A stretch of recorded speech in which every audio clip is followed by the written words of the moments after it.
Guild Theater for the 9th program in the Broad Museum's Art Talk series, The Unprivate Collection, with artist Kara Walker and filmmaker Ava DuVernay.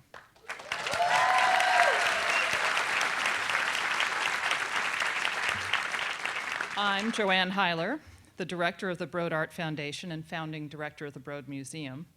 And you are the lucky ones, or at least you're all type A and very deft at refreshing your browsers.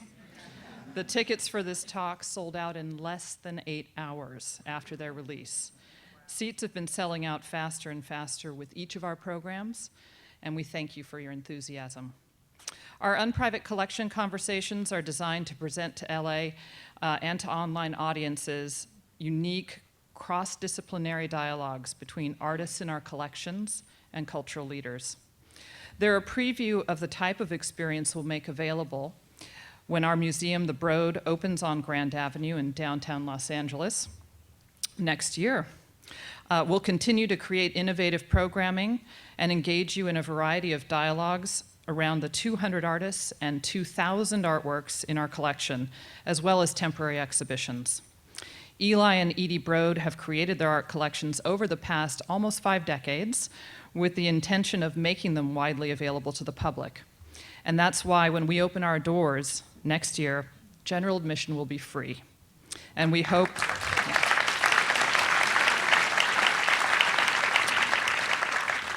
you all will be with us to visit within those first few days and weeks.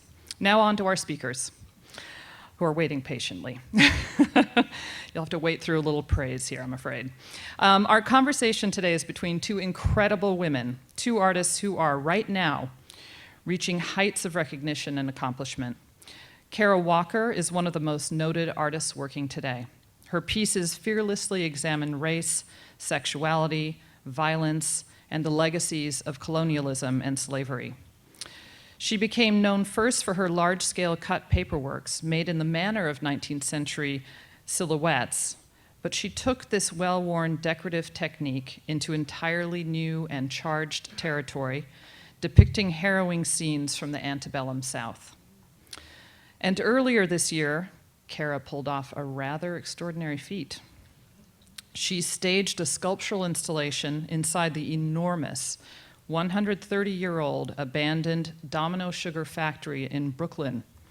Her monumental 35-foot-tall sculpture with the amazing title, A Subtlety, or The Marvelous Sugar Baby, depicted a 75-foot-long Sphinx-like African-American female figure coated in 30 tons of crystalline white sugar. In a tour de force moment that many New Yorkers are still talking about, she took the occasion of the decommissioning of this iconic factory on the East River to make spectacularly visible the less known, disturbing, violent, and exploitative history behind centuries of production and consumption of sugar. Over 130,000 visitors lined up to see this amazing work in the 2 short months that it was on view. The Broad Art Foundation helped support this project, and the Broads and I were among the first to see it in May. We've acquired Kara's artwork since early in her career. Our collection of her work is the largest on the West Coast and among the deepest in the world. We're looking forward to including key pieces in the Broad Museum's inaugural installation next year. And I'm also happy to announce 2 recent acquisitions, both showing here. An intimately scaled piece by Kara, a set of cut steel silhouettes titled Burning African Village Playset, which recently became part of the Broad's personal collection, and a large, powerful charcoal drawing called Palmetto Libretto. As with so many artists whose work we collect in depth through the Broad Art Foundation, we plan to keep tracking her through her remarkable progression. Today's discussion brings Kara in dialogue with the amazing, celebrated film director, Ava DuVernay. Ava's feature film, Middle of Nowhere, put her firmly on the map as a new and distinctive voice in film. It won Best Director Award at the 2012 Sundance Film Festival, the 2013 John Cassavetes Independent Spirit Award, and the Tribeca Film Institute 2013 Affinity Award. And the best is yet to come. She is currently in post-production on the highly anticipated feature film Selma, which chronicles the historic 1965 voting rights campaign led by Dr. Martin Luther King Jr. Due to be released by Paramount this December, Selma is produced by Oprah Winfrey as well as Brad Pitt's production company Plan B. No pressure. Still, somehow, she has managed to take time away from the editing bays and production meetings to be here today. We are honored that she has done so, and also that she so enthusiastically accepted our invitation to reflect on art with Kara. Ava's films ask us to question our conventional thinking about the lives of others and instead see complexity. About Dr. King, she said, "I always knew King was a badass, but no one really wants to talk about that. He's been homogenized to a speech and a statue." Kara Walker likewise animates a world of paradox, of struggle and joy. The Broad Museum is delighted to be able to bring these two groundbreaking artists together for the first time for this afternoon's conversation. And now a couple little details that I'm responsible for telling you about. First, please silence your cell phones, and note that today's talk is also being watched by an online audience via live video stream at thebroad.org. We'll also have a Q&A at the end of the program. Audience members and online viewers are invited to tweet questions for both Kara and Ava using the hashtag #WalkerDuVernay. And with that, it's my great pleasure to welcome to the stage Ava and Kara.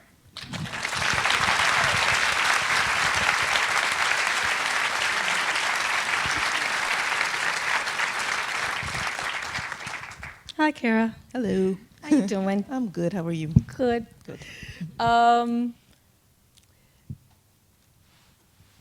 don't think we should handle this as a primer or an overview. I think that I was astounded by the number of thesis papers and articles and posts and essays. I mean, 20 years worth.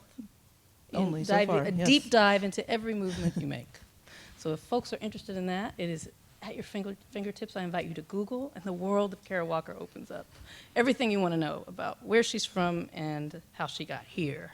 But what we were talking about was just really interested in now, this moment right now, post your first massive, mammoth, public, large-scale work, A Subtlety, and just really examining, a lot of the questions I have is just curiosity about this moment for you, if that's okay. Yeah, that's okay. That's okay. I think that's okay. Good. That's okay. All right. Okay. So why don't we start with just showing people A Subtlety and walking them through. A couple images, Yeah, very a few professional, images. clean images of the subtlety before the crowds. Should we tell people what A Subtlety is? Because I was Sure. fascinated by that. So, And that was I'll sometimes I have a long meandering way to getting to A Subtlety as a name, but A Subtlety is a sugar sculpture.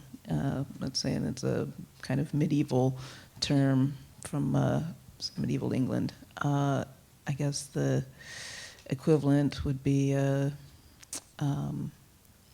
I don't have the language. Any other kind of decorative item. Nowadays subtleties would, occur in the form of like wedding figures at the top of a wedding cake, or hearts, chocolate hearts at Valentine's Day. They're representative sculptures. They have they carry meaning with them, and in an earlier day, several centuries ago, they carried a lot of power as well, because sugar was a substance that was really only available to the very, very powerful. So that's a subtlety, and the term A Subtlety, of course, is somewhat ironic. Right. Absolutely. But I think we Mildly. should say the full, because naming in your work is so important. I mean, it's, if you're familiar with her work, the names are legend. So what is the full name of this piece? Well, you can't put me know on the it. spot You like know that. it. No, You I know it? already, as we did the sound check, I said I'm notorious for forgetting the entire names of my work, because Go as far as you can. It's going to trail off somewhere, but okay. So it's A Subtlety, right? Yeah, And then or The Marvelous Sugar Baby. Somebody out there probably knows it faster than I do. An homage to part of it is an homage to the underpaid and overworked artisans who've refined our sweet tastes, from the cane fields to the kitchens I of know the you New could do World, it. or something I know like you that. could do it. I'm just adding to it, actually. Embellishing. It's all Yeah. about embellishment at a certain point. Yeah. But essentially, I mean, I want to jump into just a deeper conversation about it, but just the log line of you know, and we can go through the images 38, 39 if we can scroll through there as we talk.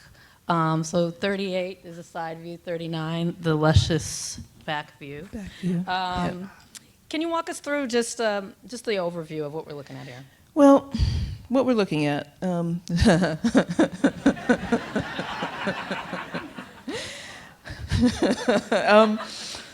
What we're looking at is, you know, what are we looking at? She's looking at an ass. We're looking at a big ass. Yeah. We're looking at a big ass and a big vagina and very big toes.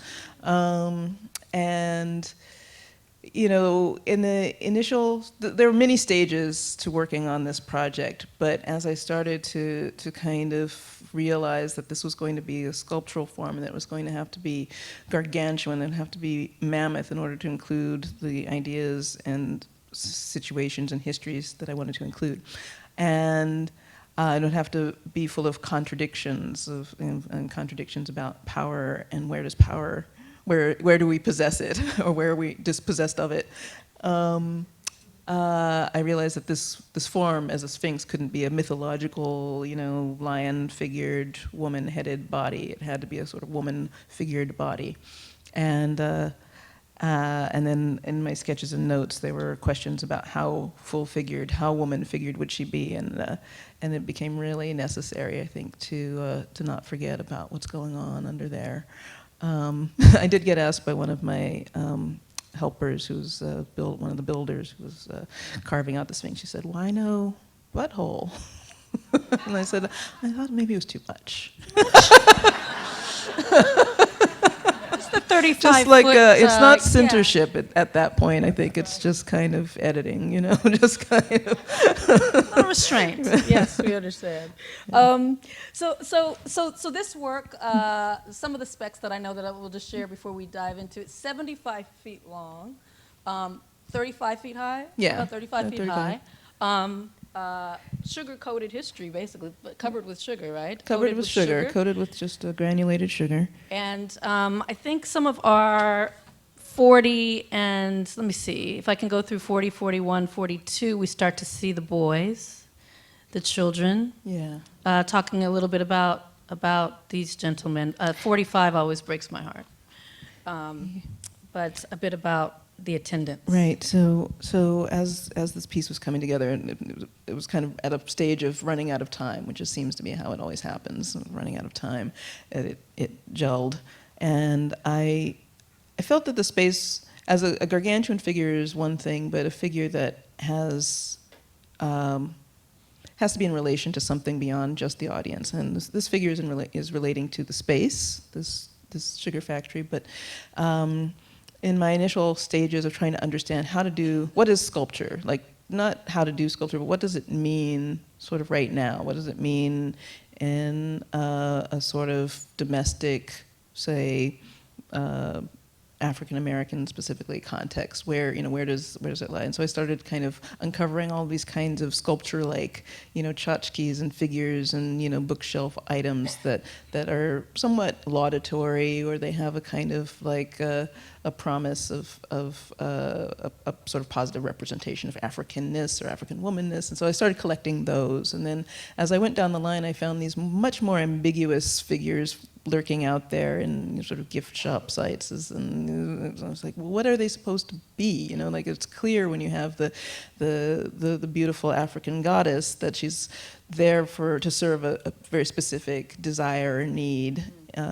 But who are these for? Who are these subservient little boy workers?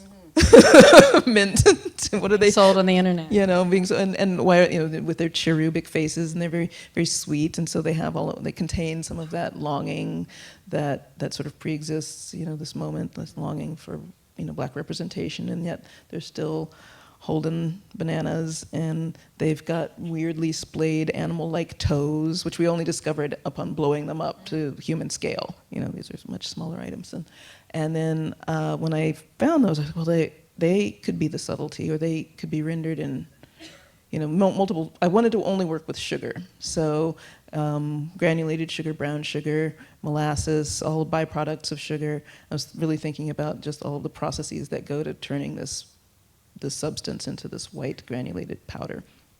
And a hard candy figure was what I hit upon. And when you work, as I was, with Creative Time or an organization that says, we will try and help you do whatever you want, it's very liberating and at the same time rife with frustrations. Because sometimes what you want is what nobody knows how to do, including yourself.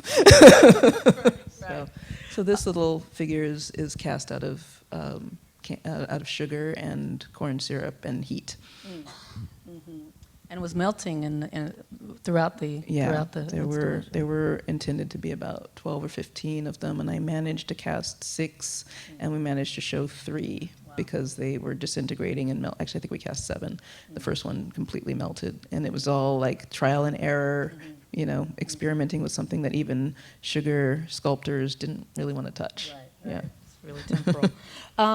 So going back a little bit and talking about Creative Time and the canvas, and this is I won't say a leap because I don't know if it's I think you can say it's a leap. You would say it's a leap? You would? Yeah.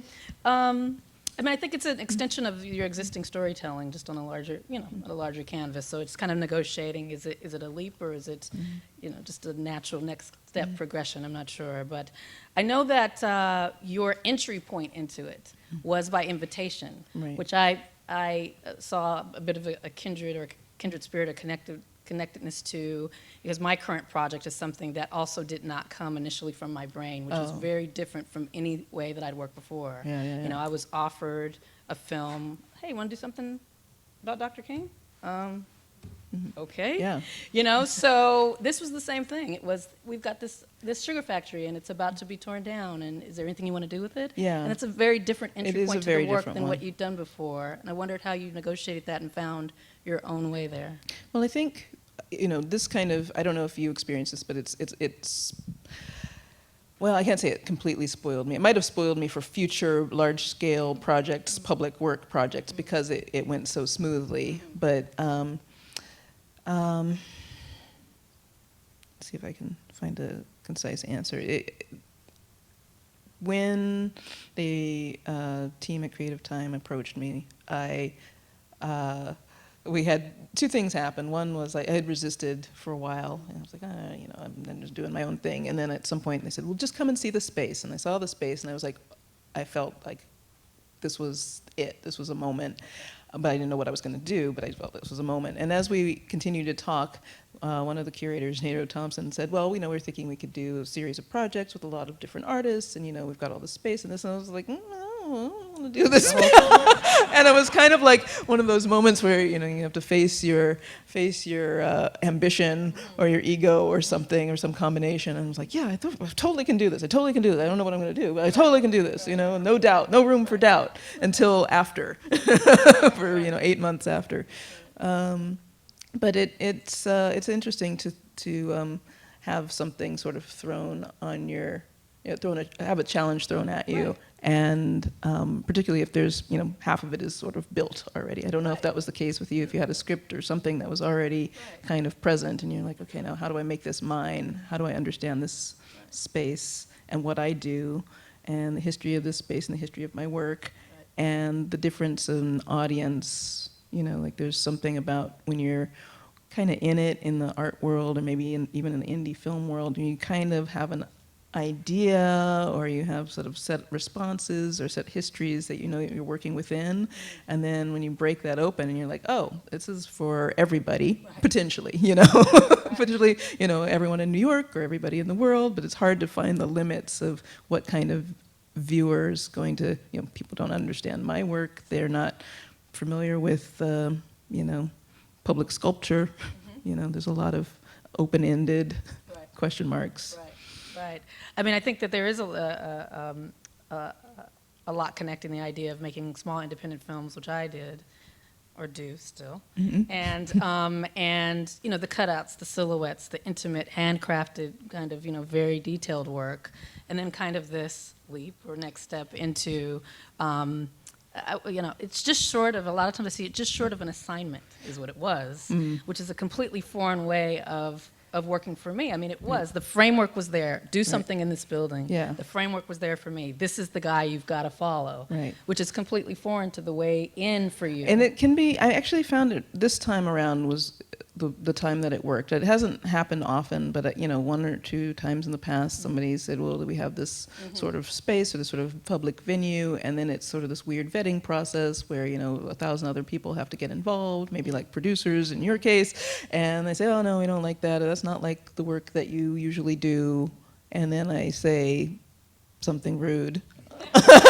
Privately under my breath and say, it's not supposed to be like the work I usually do, because the work I usually do, I mean, there isn't really a usual, but there are the, cut paper works, and there's a way of trying to find my way into an idea or a location or subject matter or a character or something that, you have to make space for that if we're going to work together.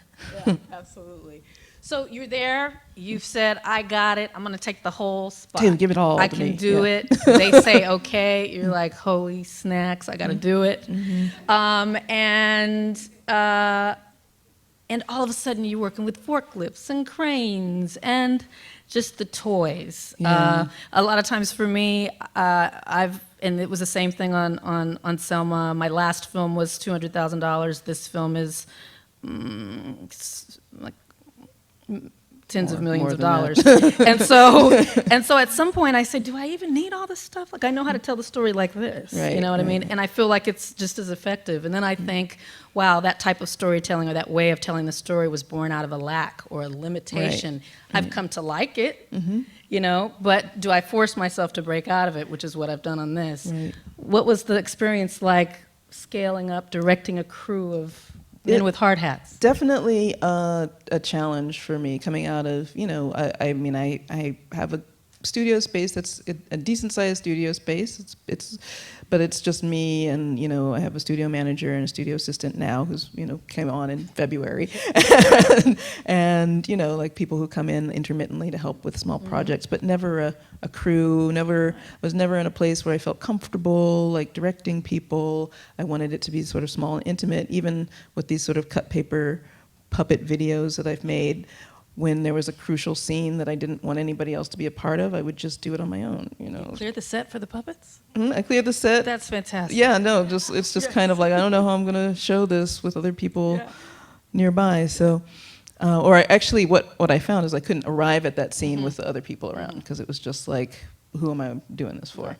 So having the team amassed, I was still kind of hiding, and even as we were progressing, I was like, my notes and my sketches, and then there, here's the team builder, here's, Art DeMonte comes, and he's the facilitator, and he just likes to make things happen physically in the world, and he knows the right engineer to bring in, and, and some sculptors to bring in, and they were the nicest people you ever met, nobody, pushing their agenda, just, we want to make this happen for you, and then it started to build, like, gradually over maybe we really only had like 6 weeks lead time before we actually had to get into the space, maybe 8. And how are we going to apply the sugar? We melting the sugar, we boiling the sugar, is the sugar raw? What happens? And that moment when we got into the space, and it was March, and it was cold, and and I felt guilty. I felt because making these people suffer. It's like 28 degrees in the space, and the forklifts. And as it started building, I realized, oh, it's actually happening. But I did have to be kind of directed to direct, because I thought, oh, these people are really skilled.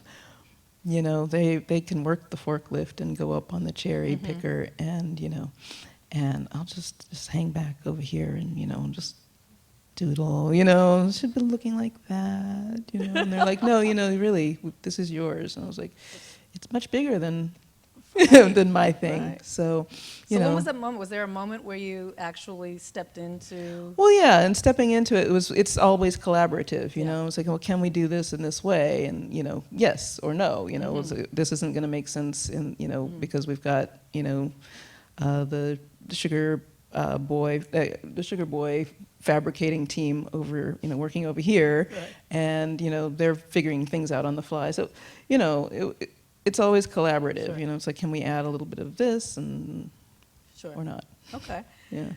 So you step into the moment, you're collaborating, you've said yes to the whole space, you stepped into the moment, you're directing the guys, the engineer. There was the never a moment that I ever thought that this was really going to happen, You even never- as it was happening. And I can't believe, especially when the ass was going up, and I was just like, I can't believe they're letting this happen. Right. I can't believe you're letting me do this. Right, right. And it's here, and it's big, and it's still getting bigger. Yeah. It was like, and then say, well, we're only at level D. There's another. Yeah, there's a picture of you, a video of you of like you've got the sugar goop and you're like caressing, like putting it on the body of the Sphinx, of this half mammy, half Sphinx, and it's like, look at that. What is she doing? Yeah, exactly. Yeah, Yeah. I think yeah. that uncanny, like what was, I think maybe what still kind of exists for me. Yeah, yeah. And now that the piece is gone, and Yeah. it's like this amazing, weird, uncanny moment happened. That, The echo of that's still there. yeah. So it's that weekend. It's opening weekend. I mean, that's movie terms. Was it a weekend?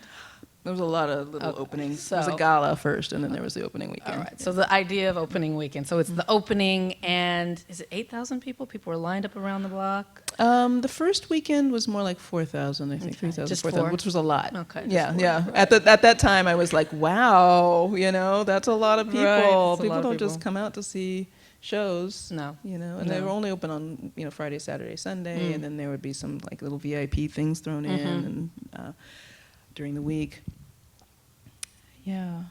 So that moment where, and because a number of things were going on there, you have, large crowds of people, the pictures of the lines snaking around the building, that moment of, wow, it is happening, and the doors are open and people are about to walk in. And also this idea, I wonder, of it being people like me who are not like art literate. Like I'm not art world literate. I am art world illiterate. Yeah. Just walking in and, negotiating their own feelings with this, and your decision not to have placards, not to have any interpretation, just letting people walk in and deal with it who are not used to, interpreting that. Yeah. Why that decision, and what was going on at the moment that you let that go down? Okay. I let that go down because we had a couple of conversations around this. As I was working, I find as an artist, I sometimes I spend time writing some things in a kind of arty way. Sometimes I can write things that are more concise, and sometimes I found myself working on this project visually almost exclusively. I was reading some stuff, but also like trying to respond to things and trying to find the images that would suit. And what happened was, I would meet with the curators for Creative Time, and it was like, this is what the piece is. And it was like, oh, okay, so it's this PowerPoint. And I was like, no. The PowerPoint is just images with words so that you understand what I'm thinking about, but that's not what the piece is, right? So then I was like, okay, what is the piece? And I was like, okay, so the piece is, it contains,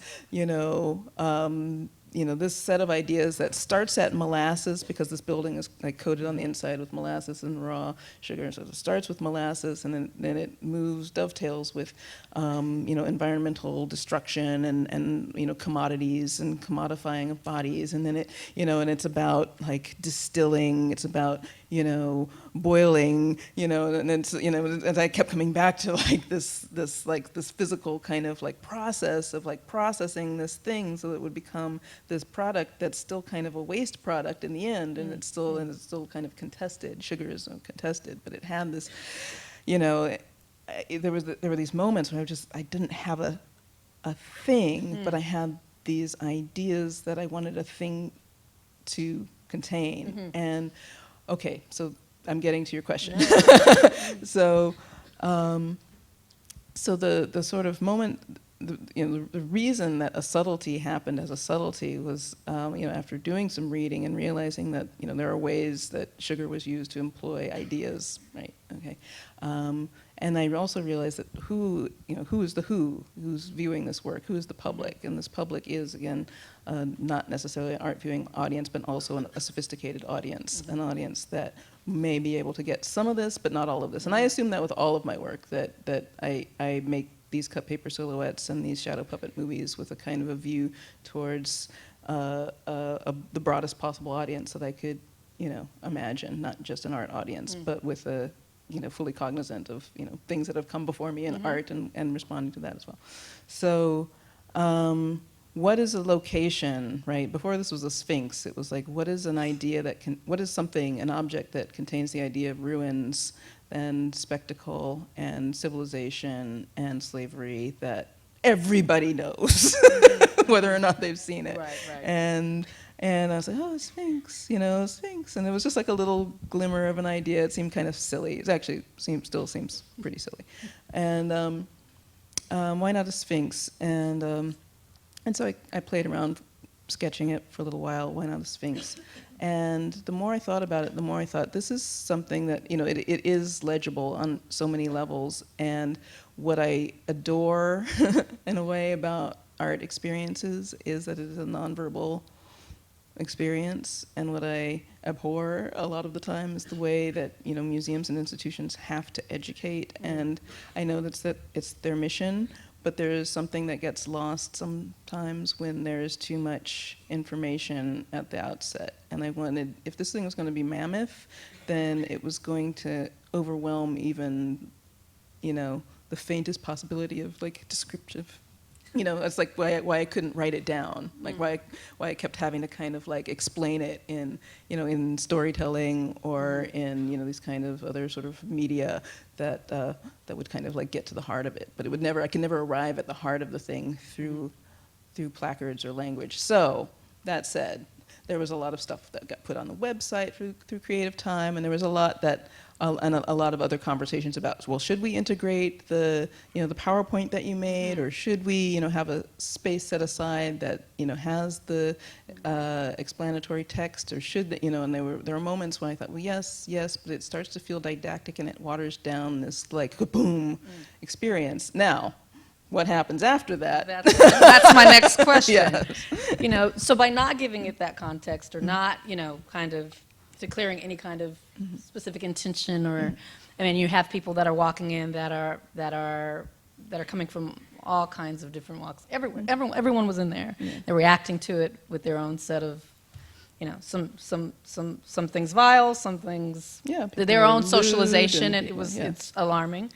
And so what happens with that choice is that there's this phenomenal outpouring of like inappropriateness. Some people see it as inappropriate. Some people, maybe this is what you were going for. I don't know. This is my question. But it's this, new age, 2014 kind of call and response in some ways, I think, of the selfie. Yeah. So you have, I wish we had some of them. I have a lot of images You of people have, doing selfies, people from all walks of life that are posing, that are, I mean, it became the story at some point. Right. And so it was a hashtag Kara Walker Domino, and it was an Instagram sensation. Yeah. Someone created a selfie generator. Did you know about this? Oh, I heard about that. The selfie generator, where if you were in another state and you were not there, you could still insert yourself into the picture and do something with the, you know what I mean? It became this other thing. And so what was going on with you as that was happening? B, was any of it expected or contrived in any way? Was any of it manufactured by you? Oh, no. And 4 months later, looking at that specific part of people inserting themselves in the work in that way, where are you left? What is your thought? Let's see. Well, a couple of thoughts. So maybe moving backwards back into the piece. Like right now, on the last day of the last couple of hours of the last day of the piece, I sent my team of video artists to record the audience interacting with the piece. And I'm working and looking at a lot of this footage right now and figuring out what to do with it. And in that footage, you'll see just this sort of sea of humanity doing what humans do somehow. Families with children, posing, people doing lewd gestures, being really offensive, actually. Some people enabling others to, like, okay, no, send girlfriends sending their boyfriend closer. Now do this, you know, and so we've got like that, and guys embarrassed, like, no, don't make me do that, you know, just, and so there's like this kind of like these waves of all types of response that, you know, people are uncomfortable around big bodies and, you know, Black women big black bodies. women bodies Yeah. and the voluptuousness and the sort of the earth mother and then the, you know, the concubine, like all of that is like embedded in this body. And there's that feeling, yeah, people always misinterpret artwork. I mean, every interpretation that we make that is not that of the artist is another person's misinterpretation, thus the 5,000 thesis and dissertations on my work that, which I can respond to in a minute. So I actually find that kind of thing fascinating and part of our human story. And then, you know, the sort of icing on top of that is the sort of essays and, you know, complaints and tweets and blogs that come out responding to this kind of like parade that happened because of this piece, and how this piece kind of activates its own history, somehow activates the histories that it contains. It sort of shows something up about us. You know, we've met the enemy and he is us, and that's my modus operandi most of the time. So as it's happening, what are you thinking? I mean, you're seeing something. And I really just want to, for folks that are not, I mean, how can we describe some of the stuff that was going on? Well, I mean, people like tweak the nipples. They dive into the vagina. Lots of guys being dudes in that way, and people getting angry about it too. I think there was a friend of mine told me there was a argument. Some women had words on day one, opening day. Yeah, that somebody was doing something with a nipple, and some other women said, "Don't do that." You know, don't, you know, because it makes black women feel uncomfortable in their bodies. Right. I read that someone yelled out at one point on day 2 or 3 to the folks taking pictures, "You're recreating the very racism this art is supposed to critique," and it turned into a bit of a thing with Creative Time and, like, you know, I mean. So this work is bringing out that kind of... Yeah, I mean, it's more of a... I mean, exorcism isn't the right word, because exorcism supposes that it will dissipate somehow, or it's more like a drawing out. There's a... I don't know if this is true or not, and somebody once was telling me about the way you get a tapeworm out of your system, to lie the inflicted next to a bowl of hot soup, and as they're lying there, the tapeworm emerges from their mouth.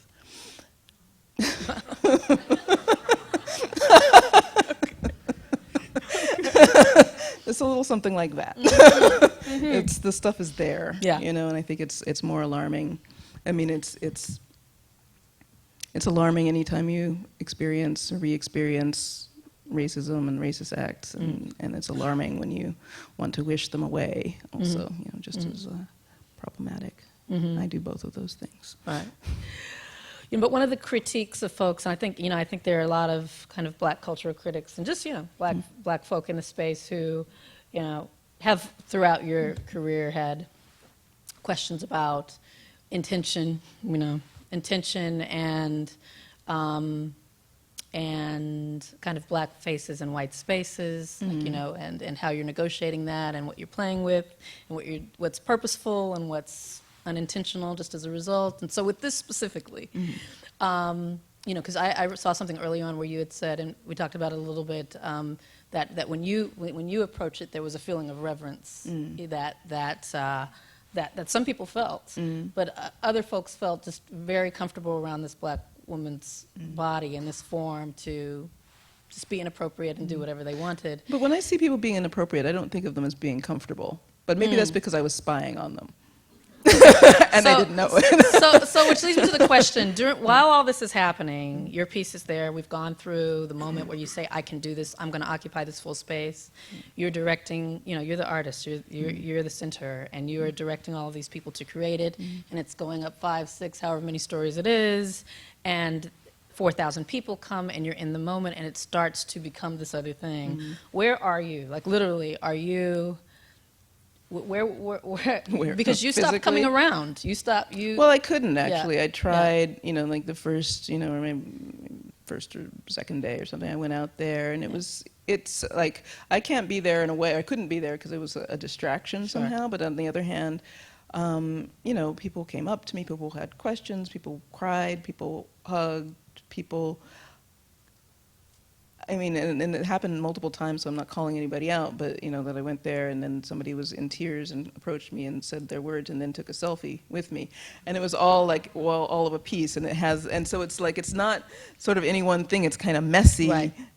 like the floor of the space after the Right, show was right. done. So you're not. You remove yourself there as an artist who would be kind of getting in the way of what people are Right. receiving. So I went a couple of times, though. But a couple times. But where are you in watching this as spectacle from a distance as the creator of the work? What was going on for you heart-wise during that's that? harder to answer in Still processing? public. Or, okay. Yeah, no, it's definitely still processing. The slightly not humorous story is that I took a small vacation, like towards the end of May, because it was like press, and then gala, and then my parents came in town, and then I had a family member pass, and then my sister got engaged, and it was just like life was happening, and this piece was happening, which was like trying to like eclipse life a little bit. And then I went on this small vacation to a Caribbean island resort. And then I said, why did I come here if I wanted to get away from the sugar industry and slavery? Why would I do this to myself, So I sat like really miserably on this island, just thinking about generations of people marooned there, and this kind of like attitude of, oh, we don't see many African Americans coming here, like, how is it for you? And I was like, I can't even tell you. I can't. So that was like physically where I went, and then I just kind of went deeper into this, like, I don't know how to be, who to be, what to be. There were moments when I was like at home on a weekend thinking, no, I should go there because this is where everybody is. There's this thing happening in town, and it's mine, and it's interesting, and I'm curious.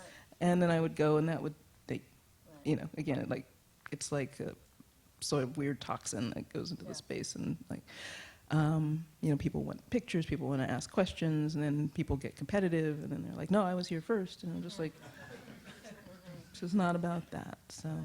So yeah, it's tricky. It's tricky, and it's because it's a bigger, wider, more internet savvy world than I actually want to admit to. So, yes. Okay. Got it. The architecture in which your work lives is something that I've been thinking about a lot, just in connection with my own stuff. These literal spaces, the museum, the movie house, places that traditionally have not been welcoming to people of color.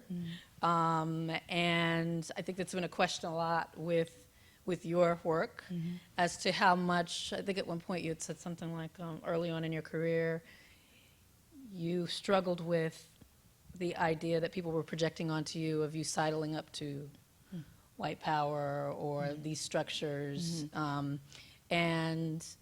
And yet we're 25 years later and you're still doing your thing, right? And, and the scale of the ideas are getting bigger and bigger and more complex. And so I'm wondering, because I watched an interview with you quite a while ago where you were talking about this, I don't know if it was a struggle, but this tension. That's kind of the central, I think, conflict somehow in doing the work is like, what is this power? It seems to be power? Specifically a lot centered around you. You know what I mean? You know what I mean?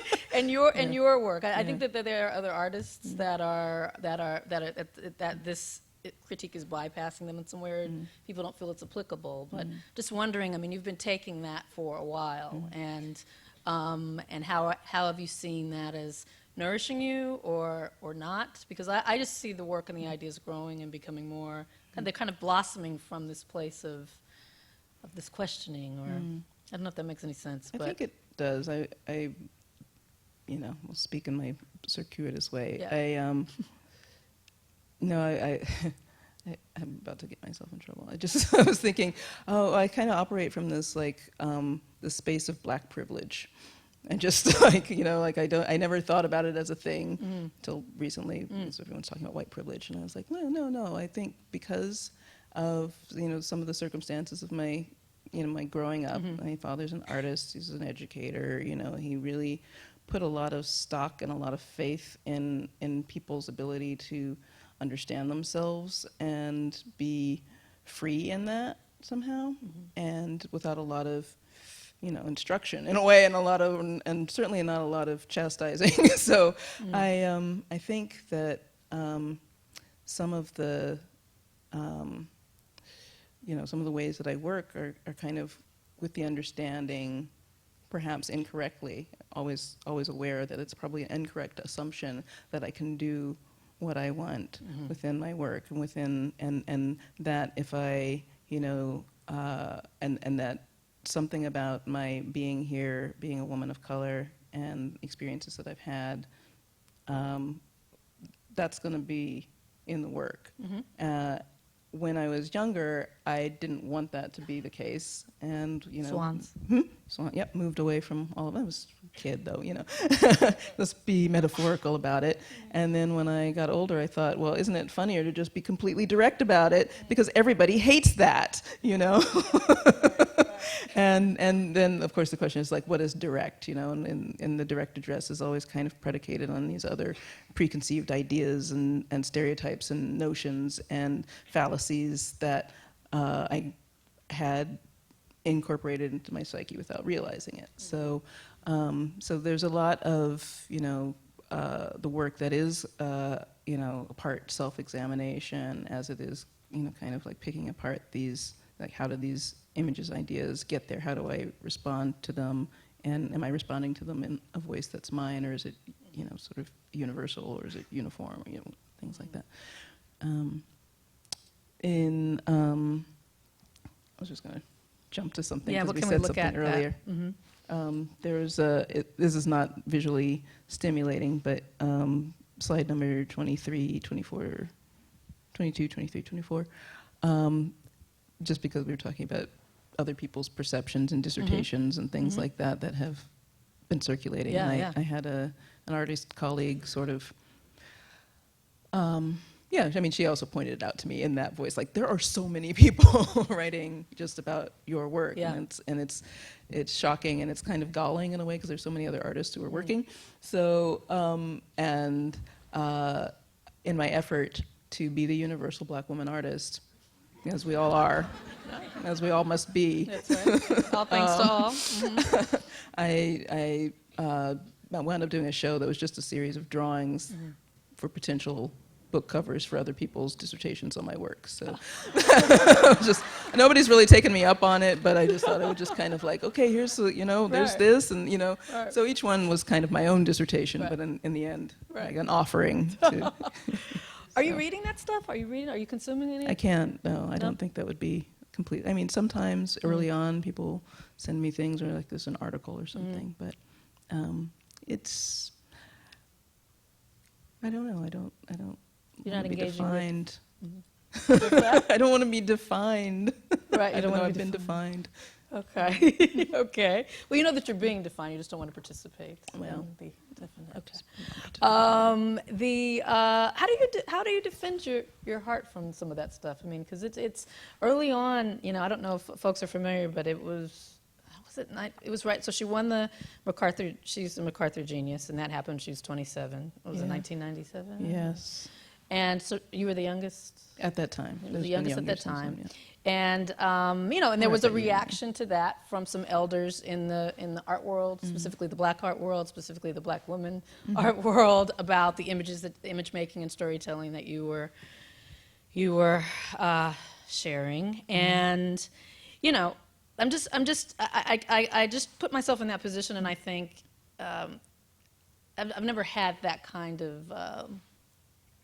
I won't say negativity, because I think some of it was, some of it is valuable to explore, but there was not a vitriol, but there was a harshness. There was a harshness for sure. There was a harshness there that could could break, could break someone, or could have someone, passive aggressively kind of going in the opposite direction. Right. What did it do for you? And now 25 years later, that moment of some really beautiful elder Black women artists, reacting, I don't know, violently in some way, very negatively to what you were doing, and yet carrying on to a point where we're now looking at a half mammy, half sphinx, sugar-coated in the sugar factory. Right. I mean, you basically kept running with it. I guess so. I mean, there were sort of like two waves, and then there's like my own, again, my own wave. And initially, I was, a lot happened in 1997. My daughter was born, the MacArthur happened. Well, the MacArthur happened, then the controversial, they started getting wind of what was being written and sent around, and then I had my daughter, and then I was like, okay, well, how do I, my way of being in the world, especially at that time, so I really didn't talk much. It was like, well, I'll just respond. And like I always imagined like art, like rap battle style, like art begets art somehow. So I was responding to things that I had seen that came out of the Black arts movement that I thought didn't sort of take into account a very particular aspect of one's relationship to these stereotypical figures. I think that it's completely appropriate that of all the people, Betty Saar would have been the most outraged by it, and she probably cottoned on to that. I looked at, a lot of work coming out of that movement. My father, was sort of parallel, but not doing the same sort of work.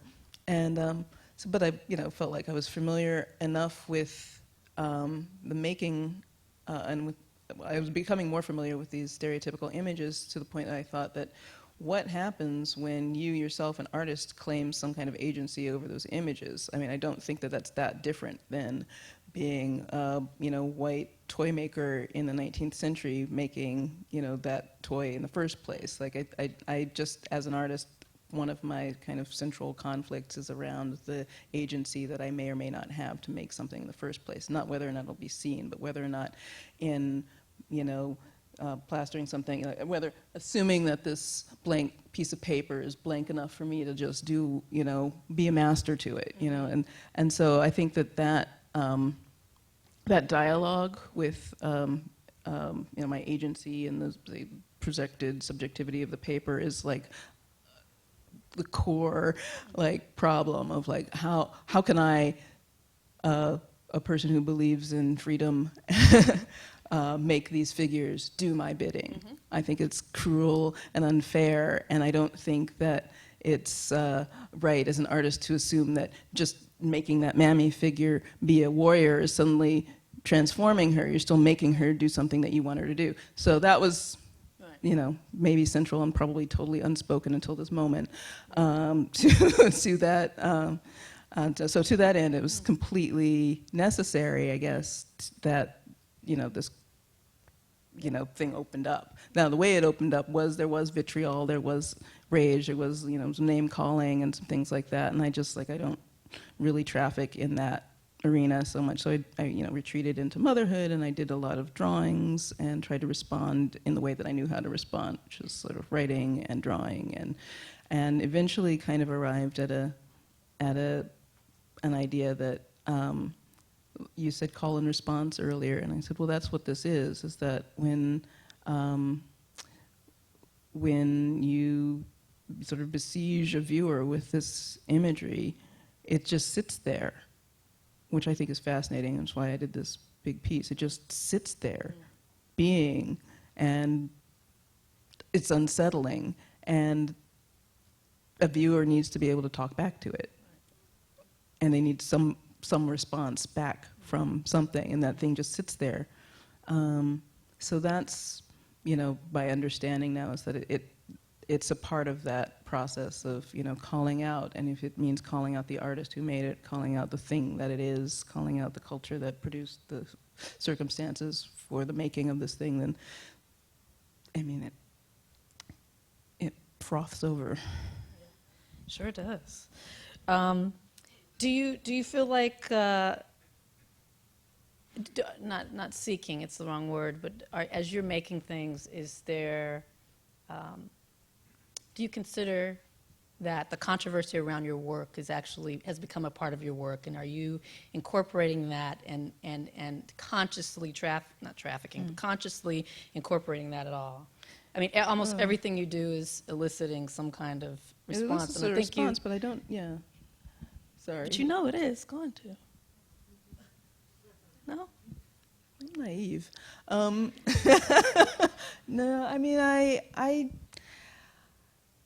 It's strange, you know. I do what I'm feeling, and what I'm feeling is, I think, monstrous. So. I do it in the nicest possible way, and I think that's what's unsettling. You know, it's cut paper, and I think that the one thing that I can give that seems like a gift is the part that looks pretty, you know, and the other part that feels like a curse is the part that I was feeling in the first place. If we go to the image number 29. Which is a still from this sort of shadow puppet video called Miss Pippi's Blue Tail, or Fall from Grace, Miss Pippi's Blue Tail. It was born out of conflictual feelings that were both personal and larger than me, and political and historical, and trying to, and also in relation to the process of making. So, you know, even in the process of making the thing, I had to destroy the puppet, you know. I wish we could watch that, but sorry. Is there any place where can, I mean, you can't, Well, people access actually this? not really. I was going to, No. Well, I shouldn't say that. Show it? I was going to show it. It's about 8 minutes. Oh no, I'm sorry. This one's 18 minutes. It's a little bit long. It's my epic. That's your an masterpiece. 18-minute masterpiece. Yes. We've got a few minutes left before we go to questions, 5 minutes, and I want to ask things that no one asks Kara Walker. May I? Okay. Okay. I mean, not crazy. Not crazy. Okay. Just these are the pedestrian things people want to know. Do you watch TV? Do you? I put my TV in the basement of my house. I thought it was going to be an answer. So I sometimes watch things, but I don't know really what's on. Okay. Movies? I sort of. Let's say sort of. I used to watch more movies, and I've been. I live right down the street from BAM. I could be going to the movie theater every week, every weekend, every day, but I haven't been. I've been a little bit, but you know, my daughter's really interested in filmmaking now, so she's kind of like doing like her own film studies. So I'm sort of catching up again, sort of watching, you know, Jim Jarmusch films and whatever in the basement. Okay. So. Okay. Music. Music I listen to, yes. Are you using it as you work? Is it in your studio space? I have a big, well, it's not a fancy, it's just like a PA system with, you know, I put an iPod dock. Yeah. And I listen to Erykah Badu.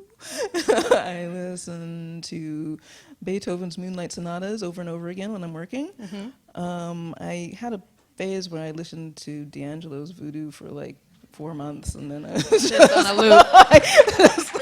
Many of us do. Yeah. Yeah. Yeah. Good. Yeah. There's music. Social media. You are a lurker. I lurk a little. You know. I'm not a Twitterer. You're not a Twitterer. I have a little bit of I have an incognito. Incognito. Yeah, exactly. An That's what I incognito do. Instagram. Instagram, Yeah. and you'll never find me. And, Never find her. And then, yeah, a little Facebooking, but I've curbed the Facebooking because, you know, my mom's on Facebook. And my Right. daughter's Once that on happens. Even my daughter doesn't even do, you know, Right. Facebook or Yeah, Instagram anymore. So. Yeah. Once my grandma was on, I was like, you know Right. what? Love her though. Love her so much. So yeah, those were my questions. I think the audience is going to have some brilliance to ask, Yes. and so this was, you know, the Broad is so high tech. You're sitting in the audience, but you can't ask a question. You got to tweet it. Yeah. I mean, I think it's pretty cool. Odd and cool. Okay, here we go. How do you each view the evolution of Whoa. Uh-oh. Oh, Lordy. Is that one from the audience or from the This is from Twitter? the audience. Oh, hi. Oh, goodness. How do you each view the I'm going to just let you answer this. How do you view the evolution of American society? Where is the story going? What? Where's the story going? Twitter is coming with the heat. Where is the story going? Well, like the crowds. I'm going to use the crowd analogy for my piece. Like the story's going wherever it wants to go. But Yeah. Got you. no. It's, I think it's a tall order to ask an artist to answer that question, but because I make up stuff sometimes, and I make up stories that are based on other stories, and I think the thing that you probably can speak to too, but don't have to, is storytelling is kind of like the basis of our art. Right? Anyway. Okay. Indeed. Has your desire for sugar changed since you started using it as an art material? While the piece was going up, and while I was putting my hands into a 5-gallon bucket of sugar water paste, I actually felt like the reverence thing was very clear. Like, I understand that this substance is supercharged, and by using it in this quantity, from where it's come from and how it got here, all of that is really charged. So anytime I have my little, I don't use a lot, but I have my coffee and my sugars, and I'm just like, Yep. yeah, here it is. I hear you.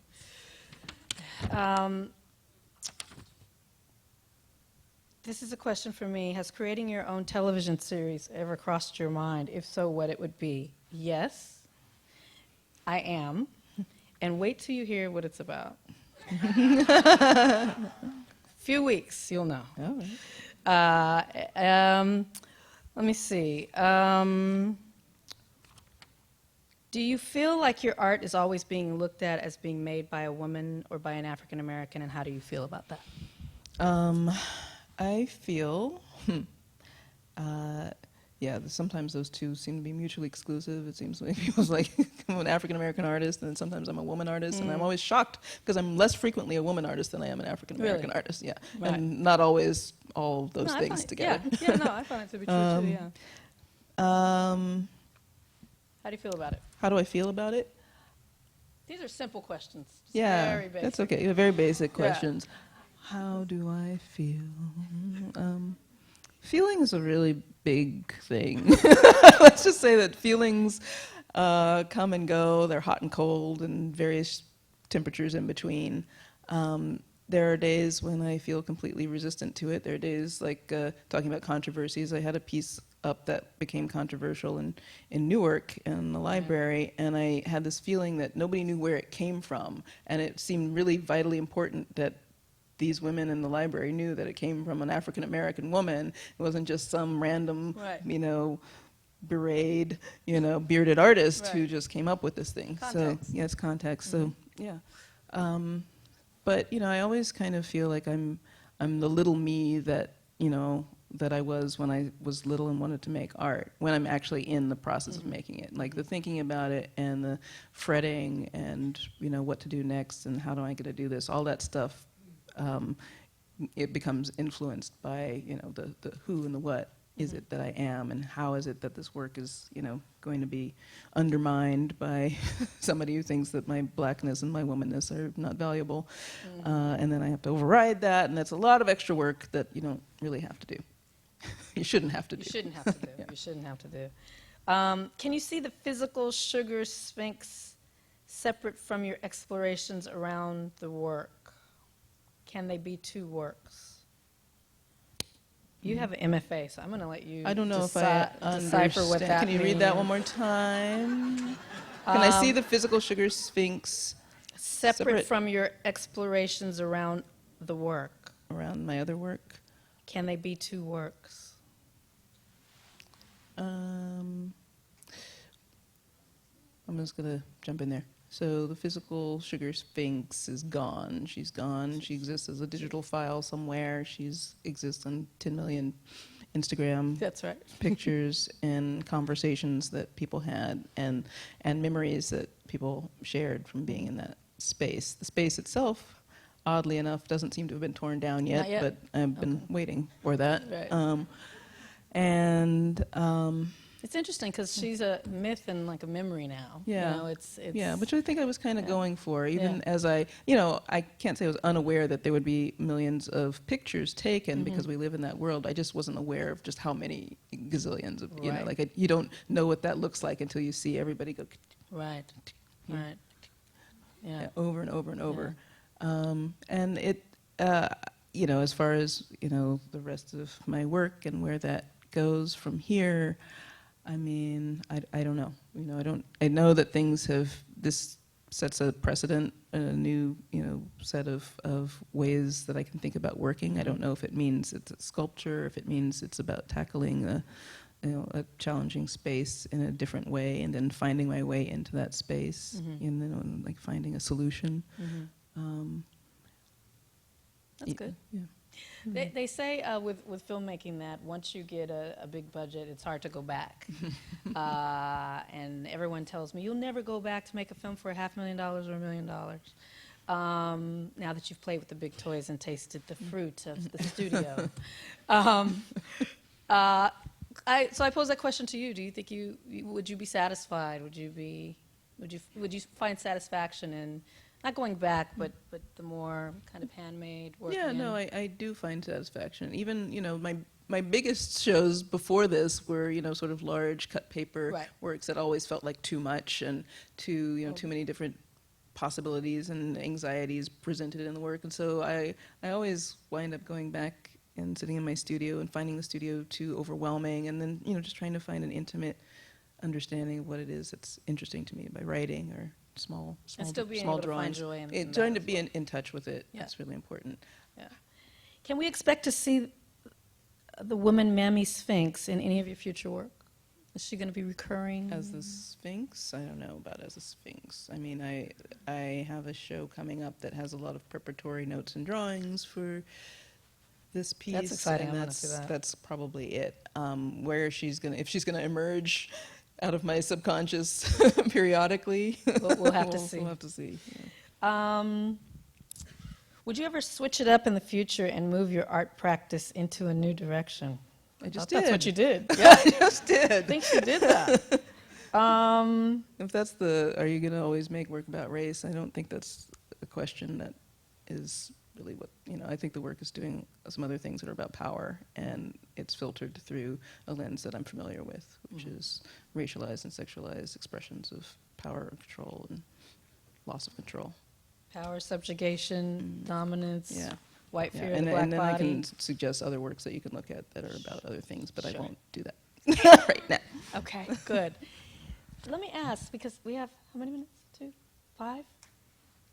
I'm going to get in trouble with the broad. I'm going to get in trouble with Again, the broad. yes, you'll get in But I mean, can we take one question from the physical audience that's here? Is that Hands up 2, high. maybe? Uh-oh, One, there's she's standing up. Someone standing here. Okay. It just feels weird. You got to shout it. You know? Yeah. Shout it. We You got to can't shout hear. it out, though, and I'll repeat it for the streaming. Thank you. I'm so excited to be here. I just feel very humbled, and I was listening to Mahalia Jackson yesterday, and then I came here today, so it's been a good experience so far to know that this kind of experience exists for me. I want to ask Kara. Oh, Ava, I met you through representing Bahamadia. I just want to let you know. Thank you, sis. What's your question? I'm excited. I'm glad you're excited. I want to really tackle the idea about how you decided or chose this context to deal with white power structures, because it's very blatant in the work. And what comes to mind for me is bullying. And usually when we tackle bullying, like people who are bullies, and when we address a bully and dismantle their emotional context for being that or being coined that kind of individual, they change. So is there a impotence in you at all in seeing how that might change the face of society, especially the white psyche, or the way that white people have viewed their own power in relationship to other cultures? Allow me to reiterate or to repeat what you said, because there are people watching online who just see us looking in the corner. So Structure of bullying and how that relates to Bullying. work and how it transforms. got it. I'm going to repeat it for the audience. Let me repeat it, sis. So how is your work? Help me out. How is your work dismantling ideas about the white power About white structure power as it structure. relates to bullying Or and as it relates to expectation? how one might dismantle a Disman- bully's power structure. That's right. Yeah. And then my long pause.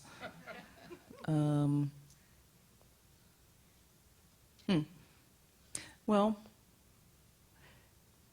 it given where my head has been at the last couple of weeks, it might not ring completely true, but I know that when I began doing this work, I was thinking about ways in which one might tease out the evidence, I guess, or tease out, and maybe we were talking about this a little bit with the selfies and the problematic selfies, that there's something about this work or this body, or the body of work, like demanding that a viewer reveal themselves or reveal their true nature, and then hopefully face it, but not necessarily. In the case of Selfie there was a call for people to be more, like the call came from outside, like, to look at yourself or don't behave in this way. But in, as an artist, I think we, sometimes feel a lack somehow of ability to really make positive social change, but, to sort of change a moment, to change a question or to provoke a sensation that might alter history. I don't know. Yeah. Thanks for the question. We got time for one more. The broad is like, see what you did? Right over here, right here in the corner. Hello. Your work causes us to look at ourselves in a very uncomfortable way. Whose work causes you to look at yourself in that way? So the question is that the Kara's work forces the audience to look at themselves in a critical way, and whose work does the same for her? Okay. Whose work does the same for me? That's interesting. I mean, and I feel like, I'm sorry, when I give my answer, sometimes I feel like I go back to my, 15 years ago history or so, or 20 years ago history. But work that jarred me out of my sense of self and then made me angry about it was like a lot of German neo-expressionist and early expressionist work, and the new objectivists from the earlier part of the 20th century. And part of that was a show happened when I was in Atlanta, and I was just like, who are these motherfuckers, and it's a lot of Germans, to be honest with you, and Austrians, and Hermann Nisch and Otto Mühl and all those guys who were doing really bloody, debauched stuff in the 60s and 70s, and it's just like this. It's like going so deep into a cultural psyche that is so, and being so invested in it at the same time. Like as artists, they were so invested in the sort of death cycle of sort of German history, recent German history, that that they just used it and were it. And I find that so upsetting and so. It's something that I find really interesting because it exists. It's not just that, that it was a theoretical kind of idea, what if we did something like this, but like, why don't we enact this kind of trauma? And I had this situation a year or two ago with an artist, performance artist, who was doing a piece. I had scored a piece for William Pope L. a few years ago, which was like a prompt, giving him a prompt. And the prompt was kind of along these lines, like something so sort of provocative as to be extremely problematic, how, way of engaging an audience, which was a borderline rape, basically, but borderline like pushing into this space that, it was like a prompt that could never be, enacted unless, it was enacted. So the other artist, who's for some reason he's really well known. I've just blanked on his name. His was given this prompt from William Pope L. and wanted to use it in his sort of retrospective, and then this became a problem, and I got a call from the press. He's going to do this piece, and he's going to take it all away, and what do you think about it? And I was like, what do you mean? Wait, what do you mean take it all the way? And, you know, taking it all the way. So we had a conversation. It got kind of heated for a minute, and we sat down for a minute, and I was like, you know, when you say take it all the way, like I'm imagining Herman Nisch and, you know, these Automule and these guys from the 60s actionists, Neue Actionists, like, you know, just, you know, creating this traumatic, you know, violent act in the space. Are you serious? You know, and I think maybe my feeling was that he didn't think that an audience would, you know, go all the way. Or in fact, the audience was sort of playing along in a way that was also revealing and problematic. And so all I did in this case with the new artist was I changed the language of it so that it wasn't the kind of a universal I who was going to do this, but it was like this artist is in this place. And, you know, and it was just kind of like switching the context, but it was like a weird art decision. Like, do you, you know, where do you stand? What is your responsibility for like putting the idea in the world, or putting the prompt or the action in the world? So yeah, those German guys and the Austrians really, they really get my goat. Good, good. Do I have time for one more? Time for one more question. Oh my goodness. I did this, and now this. Sir, hi. You're the final question. Do you see yourself as an artist, documentarian, chronicler? Is this for Ava or for me? This is for you, Kara. Okay. Go ahead. You're very provocative, which is good. And I have to say, before you answer my question, the Sugar Baby was a fitting place for this Domino building to be encased. I mean, if they're going to tear the building down, you brought out some real honor and some great beauty. Thank you. I'll repeat Thank your you. question. It was a little, so it was a compliment to a subtlety, Sugar Baby, and the question: how do you see yourself as a chronicler, a documentarian? I have a bad memory. Oh, you have a great Asking memory. her to identify Right. herself. Well, I think of myself as an artist, and you know, that's weirdly open-ended somehow. Documentary is not really what I'm doing. There's a lot of, you know, questions of being an unreliable narrator in my work, and I revel in that. And I think trickster, maybe to some extent, but you can never claim yourself as a trickster without, you know, so. So yeah. Ending on trickster. I think that's a nice. Let's end on the subversive trickster here. Thank you. I enjoyed speaking with you. Thank you for coming, everyone. Thank you. That was great.